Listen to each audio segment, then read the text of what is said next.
మీలో కూడా అసంతృప్తి ఉందా? ఏంటి నేను చక్కగా తయారు చేసుకుని నియోజకవర్గం నుంచి పక్కకి తోసేస్తున్నారని?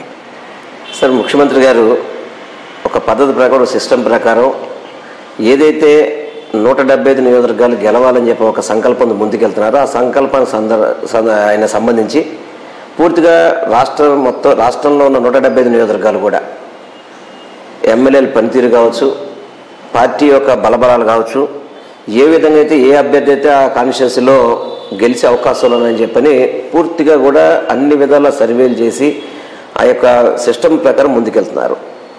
దాంట్లో కొంతమందికి అవకాశం లేకపోయినా కానీ, కొంతమందికి నాలాంటి వాళ్ళకి ఇతర నియోజకవర్గాలకి అక్కడికి వెళ్ళినా కానీ అవన్నీ కూడా ముఖ్యమంత్రి గారు మంచి చేస్తారని చెప్ప ఈ రాష్ట్రానికి కానీ, ఈ ప్రభుత్వానికి కానీ, ఈ పార్టీ కానీ మంచి జరుగుతుంది తప్ప దీంట్లో ఎటువంటి ఆలోచన పెట్టుకోవాల్సిన అవసరం.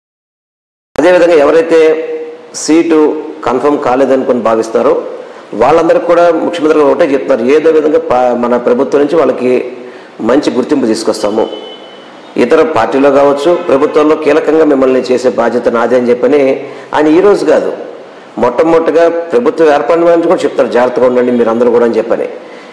చంద్రబాబు లాగా మామూలుగా మాయమాటలు చెప్పి వాళ్ళని ఇబ్బంది పెట్టే పరిస్థితి ఏం చేయట్లేదు. ప్రతి వాళ్ళని పిలిపిస్తున్నారు. ఈ సందర్భంగా మనం చేయాల్సి వస్తుంది. కొన్ని కుల సమీకరణలు కావచ్చు, కొన్ని సామాజిక సమీకరణలు కావచ్చు, కొంత అక్కడున్న పార్టీ కేడర్లో లీడర్స్లో ఉన్న అనేక రకాలుగా పరిస్థితులను అక్కడ పట్టి అక్కడ గెలుపు గుర్రాలని పెట్టి 175 నియోజకవర్గాలు గెలవాలని చెప్పని ఆయన లక్ష్యంతో ముందుకెళ్తున్నారు. కాబట్టి ప్రతి ఒక్కళ్ళు కూడా సహకరిస్తున్నారు. దాంట్లో ఎటువంటి ఇబ్బంది లేదనేది నా యొక్క ఆలోచన కూడా. అంటే మీకు మంత్రి పదవిలో మార్పులు కొంతమందిని అలాగే ఉంచారు.